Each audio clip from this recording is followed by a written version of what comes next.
आप देख रहे हैं मथुरा न्यूज 24। नमस्कार, स्वागत है आपका मथुरा न्यूज 24 में और मैं हूं आपके साथ आकांक्षा शर्मा। चलिए रुक करते हैं खबरों की ओर। झांसी में गरौठा तहसील क्षेत्र के गांव गुड़ा में एक लेखपाल का रिश्वत लेने का वीडियो वायरल होने के बाद एसडीएम लेखपाल महाराज प्रसाद को निलंबित कर दिया। वीडियो में लेखपाल महाराज प्रसाद एक किसान से रिश्वत में लिए रुपए गिनते दिखाई दे रहे हैं। रुपए देने के बाद जमीन की पैमाइश के लिए किसान हाथ जोड़कर प्रार्थना करता भी दिखाई दे रहा है। वायरल वीडियो में दिख रहे लेखपाल महाराज प्रसाद परेशान किसान कल्लू से बोल रहे हैं कि ये तो 4,000 रुपये हैं, 1,000 और देना होगा। ये रुपए तो हमारे और कानूनगो साहब के हैं। अगर ज़मीन की नाप कराने के लिए पुलिस को ले चलना है तो उसके 500 रुपये अलग से चौकी में देने होंगे, क्योंकि बगैर पैसे के पुलिस नहीं जाती। किसान से 4,000 रुपये लेकर लेखपाल ने 5 से 7 दिन में काम करने का वादा किया। एसडीएम अशोक कुमार ने बताया कि वायरल वीडियो की जांच गरौठा तहसीलदार से कराई तो मामला सही निकला और वीडियो में लेखपाल महाराज प्रसाद रिश्वत लेते सही पाए जाने पर उन्हें निलंबित करते हुए विभागीय कार्रवाई के आदेश दिए हैं। ये बात मेरे संज्ञान में ग्रुप में पड़े वायरल वीडियो के माध्यम से हुआ है। मैंने लेखपाल की जांच तहसीलदार गरौठा से कराई कि क्या ये अपना ही लेखपाल है। उन्होंने बताया कि हाँ, गुढ़ा में तैनात लेखपाल है महाराज प्रसाद, और उन्होंने आख्या दी। उनकी आख्याने पर लेखपाल को तत्काल प्रभाव से निलंबित कर दिया गया है। कोविड-19 से बचाव के लिए मास्क फोर्स जिले के प्रत्येक वार्ड में पेट्रोलिंग करेगी। इस फोर्स को जिलाधिकारी आंद्रा वामसी व वरिष्ठ पुलिस अधीक्षक डी प्रदीप कुमार ने हरी झंडी दिखाकर रवाना किया। फोर्स की खास बात यह है कि इसमें छात्र भी अपनी सहभागिता दे रहे हैं। इन छात्रों द्वारा मास्क तैयार कर ज़रूरतमंदों तक पहुंचाया जाएगा। जिलाधिकारी ने बताया कि झांसी में विभिन्न जगह से हजारों प्रवासी श्रमिक आए थे। अभी रेल और गाड़ियों का आवागमन भी शुरू हो गया है। इसको देखते हुए निगरानी समितियों को सतर्क करना बहुत ज़रूरी है। प्रत्येक व्यक्ति सोशल डिस्टेंस का पालन करे, मास्क लगाए और अपने हाथ को सैनिटाइज करना यह डेली रूटीन में शामिल हो। इसके प्रचार प्रसार के लिए मास्क फोर्स का गठन किया गया है, जिसमें एनएसएस, सिविल डिफेंस, एनसीसी व पुलिस का सहयोग रहेगा। पूरे प्रदेश में और जनपद झांसी में विभिन्न जगह से बहुत सारे प्रवासी श्रमिक आए थे। लगभग 2,500 के आसपास प्रवासी श्रमिक भी आए थे झांसी जनपद के अंदर। अभी तो रेल का आगमन और गाड़ियों का आगमन भी शुरू हुआ है। इसको देखते हुए हम सब लोग अपनी जो निगरानी समितियों को सतर्क रखना बहुत ज़रूरी है। साथ में ये भी है कि लोगों का जो सोशल डिस्टेंसिंग पैटर्न्स है उसको यथाविधि बना के रखना और मास्क पहनना और सैनिटाइजेशन की आदतें अपने आप को आदत रखना और सोशल डिस्टेंसिंग या दूरी बना के रखना, ये सारी चीज़ हमारे जीवन की एक शैली में एक अंग बनना चाहिए। तो इसकी प्रचार प्रसार करने के लिए हम लोग एक मास्क फोर्स गठन करके पुलिस विभाग के माध्यम से, सिविल डिफेंस के माध्यम से, एनसीसी के माध्यम से, एनएसएस के माध्यम से सब लोगों को हर गांव में, हर वार्ड में हम लोग इसको फैला रहे हैं ताकि ये लोग जाएं, प्रचार प्रसार करें।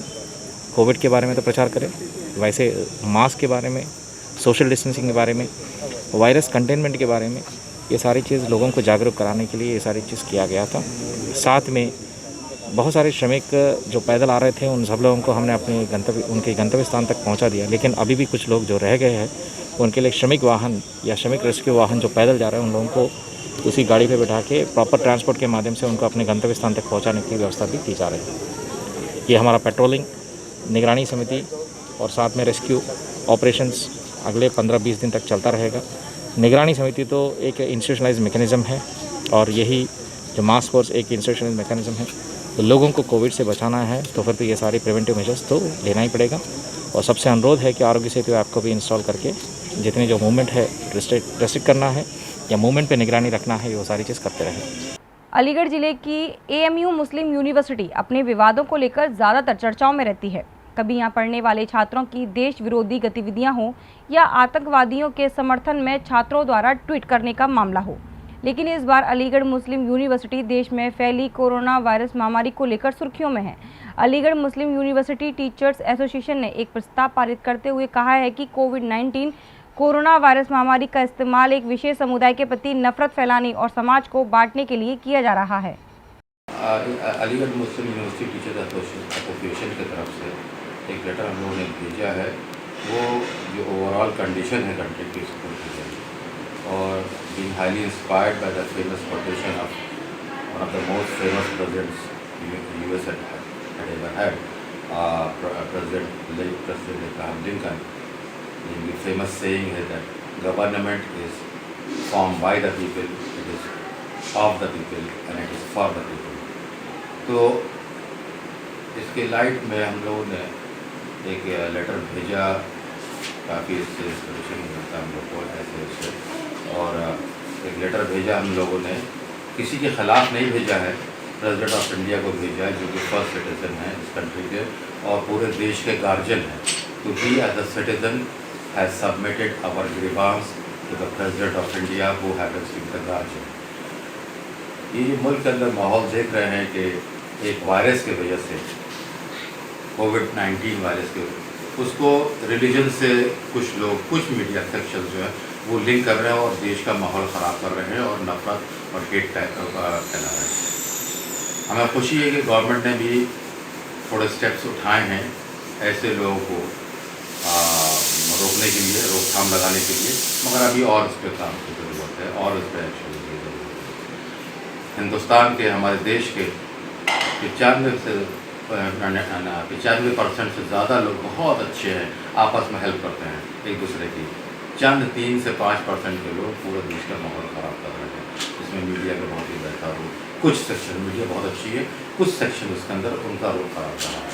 मीडिया तो मुल्क को बना देता है, उसका तो ऊपर वाले ने ऐसे प्रोफेशन में उनको रखा है कि बना मुल्क में खुशहाली ला सकता है, मोहब्बत ला सकता है और कोहेसिवनेस ला सकता है। तो उसे दरख्वास्त है कि ऐसे लोग, इसमें इस लेटर में डिमांड किया है कि जो लोग इस तरह की हरकत कर रहे हैं उनके खिलाफ कार्रवाई की जाए।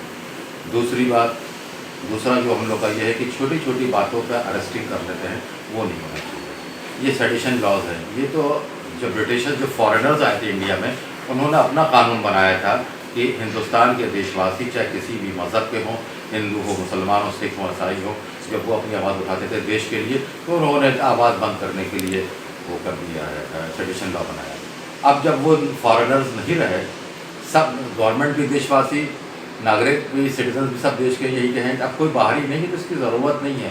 कोई अगर देश को तोड़ने की कोशिश करे वाकई तो उसके लिए अलग हुआ है, जनरल चीज़ों पर ज़्यादा भी अगर बहुत डिसेंट हो तो उस पर अगर ट्रेडिशनल लॉ लागू कर तो वो मुनासिब नहीं है और ये सोचना चाहिए इस पर हम लोगों ने कहा है। नंबर 3, तो इसमें बहुत सारे केसेस उन्होंने साइट किए हैं जिस पर इस तरह के कानून लगाए गए हैं, तो इसको विड्रॉ करें और इसको देशवासियों को साथ, मतलब कि अपने सिटीजन्स के साथ इस तरह का हो रहा था जो अंग्रेज़ों ने किया था और इस लॉ की ज़रूरत ही नहीं है।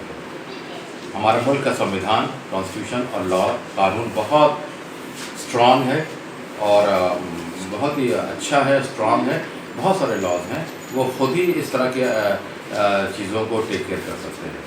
चल अगली बात ये है कि इसके अंदर हमने उसके भी डिमांड की है कि जो माइग्रेंट लेबरर्स हैं उनके साथ कितनी परेशानी हो रही है तो उनका भी ख्याल करें, उनको और वो भी दिया है उन्होंने स्टेट में कि देश को कोरोना के उस पर बांटने की ज़रूरत नहीं है। जो 3 से 5% लोग कर रहे हैं मीडिया में और उसके अलावा भी, वो नहीं करने की ज़रूरत है।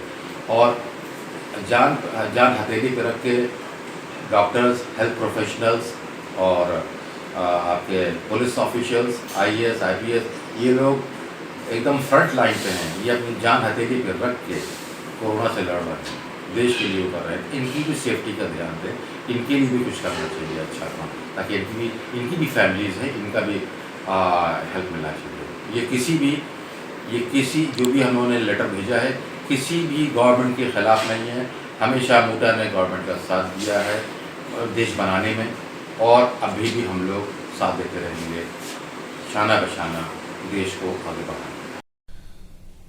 कोविड-19 कोरोना वायरस के ताल्लुक से अलीगढ़ मुस्लिम यूनिवर्सिटी टीचिंग स्टाफ की तरफ से बयान आया है, जिसमें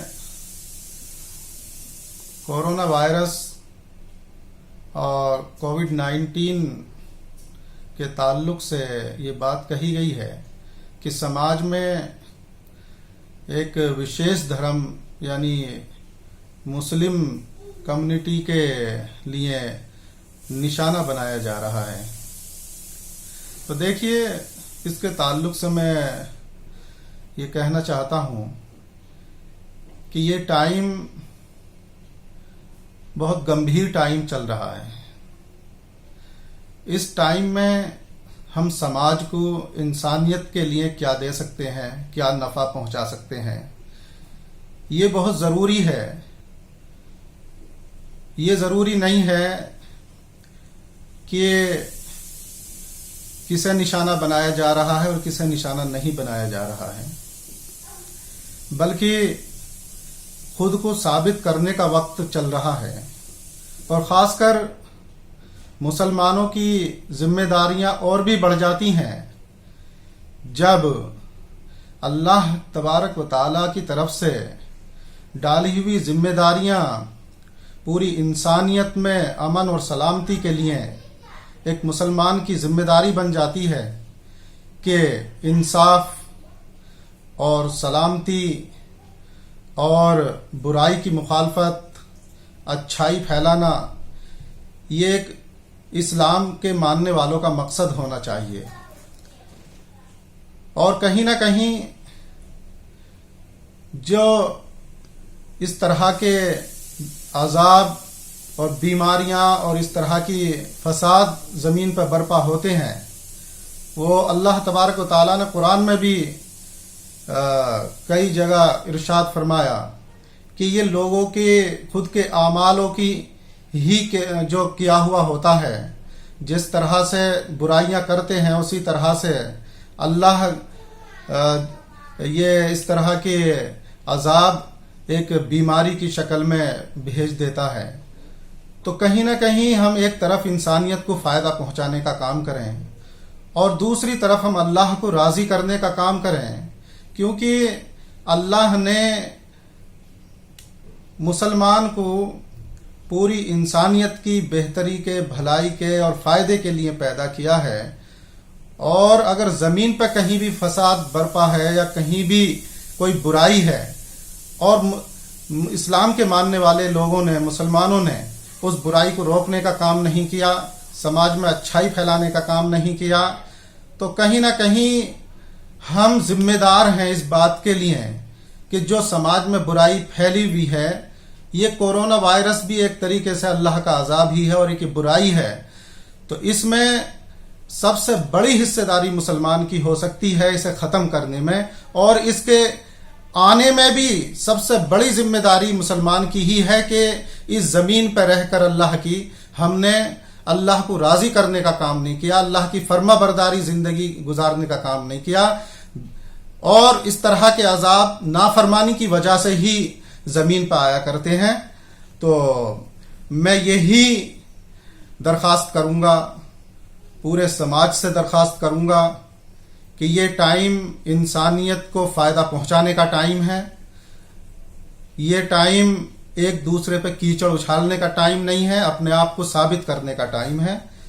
तो जो कुछ कर सकते हैं फ़ायदे के लिए और कोरोना वायरस के ख़त्म करने के लिए, उसमें कोशिशें करके आगे बढ़ के उस काम को किया जाए। देखिए, मेरा कहना यही है कि जो एएमयू टीचर्स एसोसिएशन अलीगढ़ मुस्लिम यूनिवर्सिटी के शिक्षकों का जो आरोप है, वो आरोप बेबुनियाद है और जिसे कहा जाए ये एक बुद्धिहीनता का परिचय है। इसे बुद्धिहीनता ही कहेंगे, क्योंकि अगर शिक्षक ही इस तरीके की बातें करेंगे, इनमें बुद्धि नहीं है या विवेक नहीं है, सोचने समझने का इनको बिल्कुल ही तमीज़ नाम की चीज़ नहीं है। मैं बिल्कुल स्पष्ट कह देना चाहती हूँ कि वो अपने मस्तिष्क को खोलें पहले। ये अलीगढ़ लेवल पर ही नहीं, भारतवर्ष लेवल पर ही नहीं, पूरे वर्ल्ड लेवल पर ये कोरोना वायरस फैला हुआ है। समस्त देश और समस्त देशवासी इस कोरोना वायरस से जूझ रहे हैं। इनको शर्म आनी चाहिए इस तरीके की बातें करके कि कोरोना वायरस को लेकर के मुस्लिम समाज में ये नफ़रत फैलाने का काम कर रहे हैं और बांटने का काम कर रहे हैं। क्या सोच है इनकी? जब ये शिक्षक ही इस तरीके की बातें करेंगे तो मुझे बता दीजिए कि ये क्या शिक्षा बच्चों को दे पाएंगे। इनको शिक्षक कहलाने का अधिकार ही नहीं है। ऐसे लोगों को बिल्कुल निष्कासन होना चाहिए। टीचर्स के नाम पर ये धब्बा है, इनको इस तरीके की बातें करके समाज में बांटने का काम ऐसे ही लोग कर रहे हैं। क्योंकि अलीगढ़ मुस्लिम यूनिवर्सिटी में क्या नहीं होता है, अगर मुझसे पूछा जाए तो जब मैं कहने पे आऊँगी तो ये मुझे रोक नहीं पाएंगे और वो कलई खोलूँगी कि ये भूल जाएंगे। इसलिए विवेक का परिचय दें और अच्छी सोच का परिचय दें, क्योंकि पूरा देश, पूरा विश्व, वर्ल्ड लेवल पर कोरोना वायरस से हम लोग जूझ रहे हैं। अगर करना है तो एक काम करें, जो कोरोना वायरस के पेशेंट हैं, मरीज हैं, उनको किस तरीके से उनकी सेवा की जाए और किस तरीके से हम उनको बचा सकते हैं, ये काम एक अच्छे शिक्षक का है, ना कि इस तरीके से नफ़रत फैला करके और इस तरीके का देश को बांटने का काम, समाज को बांटने का काम कर रहे हैं। तो ये इनकी बड़ी ओछी बुद्धि, जिसे कहा जाए, बहुत बुद्धिहीनता का परिचय दे रहे हैं। मुझे हंसी आती है इनकी बुद्धिहीनता पर कि इनकी सोच क्या है, इन्हें शिक्षक कहलाने का अधिकार ही नहीं है। झांसी के मौरानीपुर थाना अंतर्गत परमट चौराहे पर राकेश अग्रवाल की इलेक्ट्रॉनिक की दुकान है। सोमवार की सुबह जब क्षेत्रवासी घूमने निकले तो उन्होंने राकेश की दुकान से धुएं के साथ आग की लपटें देखी। यह देख इसकी सूचना राकेश और फायर ब्रिगेड को दे दी गई। सूचना पर पहुंची फायर ब्रिगेड ने आग को बुझाने का प्रयास किया। काफ़ी मशक्कत के बाद आग पर जब तक काबू पाया गया, तब तक दुकान में रखा सारा माल जलकर खाक हो गया। आग लगने का कारण शॉर्ट सर्किट बताया जा रहा है। दुकान मालिक राजेश अग्रवाल का कहना है कि आग की चपेट में आने से दुकान में रखा लगभग 20 से 25 लाख का सामान जल गया है। दुकान में सुबह 6:30 से 7 के बीच में अचानक आग लग गई। इसमें सब कुछ जल के राख हो गया। अच्छा, कितने बजे सूचना मिली आपको? हमें वही 7 बजे के लगभग। 7 बजे के लगभग। हाँ, हमारे पड़ोसी से आप किस चीज़ की दुकान थी? इलेक्ट्रॉनिक्स की। इलेक्ट्रॉनिक्स की। लगभग कितने घंटे बाद आग को काबू पाया गया? करीब 20 से 25 मिनट, आध घंटे में समझ लीजिए काबू पा लिया। अच्छा, दुकान में क्या सामान था? इलेक्ट्रॉनिक्स का सारा सामान, सारी चीज़ें। कुछ बचा दुकान में? नहीं, सब साफ हो गया। कूलर, फ्रिज, AC वगैरह सब करीब साहब इसमें माल होना चाहिए 25 से 30 लाख के लगभग का। 25 से 30 लाख रुपए का सामान जलकर खाक हो गया। पुलिस को अभी सूचना नहीं दी है, लेकिन पुलिस आ गई है, अब जा रहे हैं। अभी तो सामान निकालने में लगे हुए थे। उन्होंने इसी बीच फ़ोन आया कि बाज़ार में अग्रवाल जी की दुकान में आग लगी हुई है। मैंने तुरंत ही वहाँ से गाड़ी लेके आया, छोटी गाड़ी बुलाई, फिर बड़ी गाड़ी बुलाई। तो कर्मचारियों के साथ तत्परता से, बड़ी मेहनत के साथ, देख रहे होंगे आप लोग कि बहुत ज़बरदस्त आग थी। अगर जरा सी भी लेट हो जाते तो शायद आग लग सकती है। शॉर्ट सर्किट है ये, उससे आग लगी हुई है। मैंने ये बात कई बार बाज़ार में व्यापारियों से भी कहा है कि आप लोग बीमा कराएं और रात को जाएं तो अपनी स्विच निकाल के जाएं, पर मेरी बात का तो ध्यान नहीं दिया था। ये लोग ध्यान देते नहीं हैं। अच्छा, किस चीज़ की दुकान थी? ये दुकान इनकी पंखा, टीवी, इलेक्ट्रिकल्स दुकान थी। इलेक्ट्रिकल्स दुकान। लगभग नुकसान का भी तो आकलन नहीं हो पाया है। जब इसके बाद जब सामान निकल जाए तो आकलन करेंगे, उसके बाद। दुकान का सारा मथुरा के थाना गोवर्धन इलाके के गांव रंगकौली में खाना बनाते वक्त सिलेंडर में अचानक आग लगने से भीषण हादसा हो गया। सिलेंडर में लगी आग ने कुछ ही देर में मकान को अपने गिरफ्त में ले लिया, जिसके कारण मकान में बंधे दर्जन पशुओं की दर्दनाक मौत हो गई। वहीं मकान में रखे लाखों रुपए का सामान जलकर खाक हो गया। इसी के साथ किसान हुकुम ने मकान में लगी आग पर ग्रामीणों के साथ काबू पाने का भरकस प्रयास किया, लेकिन सभी प्रयास विफल होने पर हादसे की सूचना इलाका पुलिस को दे दी गई। सूचना पाकर मौके पर पहुंची पुलिस और दमकल कर्मियों ने काफ़ी मशक्कत के बाद भीषण आग पर काबू पाया, लेकिन जब तक आग ने अपने तांडव से किसान हुकुम सिंह का लाखों रुपए का सामान सहित दर्जन भर पशुओं को खाक कर दिया। वहीं इस दर्दनाक हादसे की जानकारी देते हुए मकान स्वामी के भतीजे और ग्रामीण ने बताया कि ये गांव नगरा रंगकौली साहब भाग पाड़ल में लगता है और अचानक ही आँच लगी साहब। बच्चा जैसे तैसे हमारे निकल के भागे नहीं, सब कुछ जल गया हमारा। लगभग कितने बजे की घटना होगी ये साहब करीब 7 बजे से पहले पीछे की है। कितना नुकसान हुआ है? नुकसान साहब 2 गैयाई, 5-6 बकरियाई और 1 भैंस है उसमें। वो बछड़ा सारी जल गई है? हाँ जी, 1 बछड़ा था। और कुछ खाने पाने का? खाने को साहब ना जाओ, हमारे जितने खेत में हुआ का 20-25-30 मन वो भी जल गया और भूसे फूसे सब लत्ता कपड़ा सब जल गया। इसकी सूचना पुलिस को दी? कितनी देर बाद यहाँ पे फायर ब्रिगेड पहुँचे क्या? सब सूचना हमने तुरंत ही करी, पर थोड़ा टाइम लग गया उसमें। टाइम से आई है फायर ब्रिगेड? हाँ जी। लगभग कितने रुपए का नुकसान हुआ होगा? साहब नुकसान तो साहब बला रुपया को कम से कम ना 2-3-4 लाख रुपया को बैठा हुआ है। इसमें जो है बता रहे हैं कि सिलेंडर में आग लगी थी शुरू में, उससे जनहानि हुई है इनकी अनाज की हानि हुई है, सभी कपड़े जल गए, लेकिन ठाकुर जी की एक गनीमत रही, कोई जनहानि नहीं हुई, बच्चे और सभी लोग सुरक्षित हैं। क्या क्या जल गया? इसमें 2 गाय और 3-4 बकरी, 1 भैंस और इनके कपड़े, अनाज, भूसा सब जल गया। मान के चले कि लाखों रुपए का नुकसान? लाखों रुपए का नुकसान हुआ है सर। पुलिस को सूचना दी? पुलिस टाइम पे पुलिस को सूचना दी गई, पुलिस आई है, बाद में फायर ब्रिगेड भी आ गई है। अभी स्थिति कंट्रोल में है? हाँ, अभी स्थिति नियंत्रण में। कोई आला अधिकारी मौके पर पहुंचा? अभी कोई आला अधिकारी मौके पर नहीं पहुंचे हैं। एसडीएम साहब को खबर दे दी गई है, उन्होंने बताया है कि हमारे जो है कानून पटवारी और टीम वहाँ पहुँचेगी। हाईटेक सिटी कहे जाने वाले शहर ग्रेटर नोएडा में दरोगा के बेटे की दबंगई देखने को मिली है, जहां पर एक सब्जी बेचने वाले युवक से अवैध वसूली की मांग कर रहा था। पैसे नहीं देने पर दरोगा के बेटे ने सब्जी विक्रेता को जमकर पीटा। उसके बाद वह कोतवाली पहुंचा तो पुलिस ने मुकदमा दर्ज नहीं किया। तभी सब्जी विक्रेता ने अपनी आपबीती का वीडियो बनाकर सोशल मीडिया पर वीडियो डाल दी, जो वीडियो सोशल मीडिया पर जमकर वायरल हो रही है। थाना सूरजपुर में एक मुकदमा दर्ज किया गया है। धारा 386 386 में ये मुकदमा किया गया है। एक कंप्लेंट आई थी, एक व्यक्ति जिसका नाम मोहित है, कि उसने एस प्लैटिनम सोसाइटी के बाहर एक सब्जी वाले के साथ मारपीट करते हुए उससे पैसे की कोई डिमांड की थी। तो उस कंप्लेंट के ऊपर कार्रवाई करते हुए मोहित के खिलाफ़ और 3 अन्य व्यक्तियों, अज्ञात व्यक्तियों के खिलाफ़ ये मुकदमा किया गया है। और मोहित जो हैं उसके पिताजी यहाँ गौतम बुद्ध नगर पुलिस में सब इंस्पेक्टर की पोस्ट पे पोस्टेड हैं और इसमें इन्वेस्टिगेशन चल रही है। मेरा नाम दुर्वेश है, मैं एवीजी और एस प्लेटफॉर्म के सामने ऑथराइज गाड़ी जो पास बना हुआ है उससे फल सब्जी बेचता हूँ। और दरोगा जी का लड़का है, इसमें दरोगा जी का नाम है राम कुमार दरोगा जी, उनका लड़का है, एवीजी हेड में रहते। 17 तारीख में आया था मेरे पास पैसे लेने के लिए। जब पैसे मैंने दे दिए थे उस दिन, और फिर 19 तारीख में दिन मंगलवार दिन 11 बजे आया था पैसे लेने। मैंने जो पैसे को मना कर दी तो मुझसे कह रहा है मैं नहीं जानता कौन, मैं दरोगा जी की लड़की हो, मैं जानता हूँ, मगर मेरे पास पैसे नहीं है। रंगदारी के पैसे मांगता है और कह रहा है हफ्ता देकर यहाँ लगाने के। मैंने उस दिन मना कर दी। शाम को फिर आया, फिर कह रहा है हाँ पहचान लिया।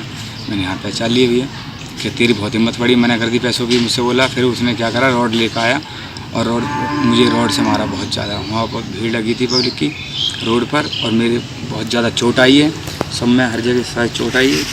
ये यहाँ पे चोट है, मेरे पैर में चोट है, हाथ में है, ये मेरी चोट है, इसमें है, ये देखो ये मेरी चोट है, ठीक है, ये मेरी चोट है यहाँ पे, ये है, इधर भी है, ये देखो चोट है ये वाली। और मुझे धमकी दी जा रही है। मैंने 112 पे कॉल की थी, मैंने 112 पे कॉल की थी, पुलिस वहाँ पर पुलिस आ गई थी, चौकी से पुलिस आ गई थी। जो रॉड है वो चौकी इंचार्ज की जिप्सी में पड़ी हुई है, जिस रॉड से उसने मुझ पर हमला करा, जान से मारने की धमकी दे दी।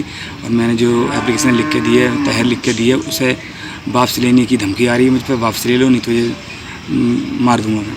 अभी तक के लिए सिर्फ इतना ही। मुझे दीजिए इजाज़त, फिर मिलेंगे नई खबरों के साथ। नमस्कार।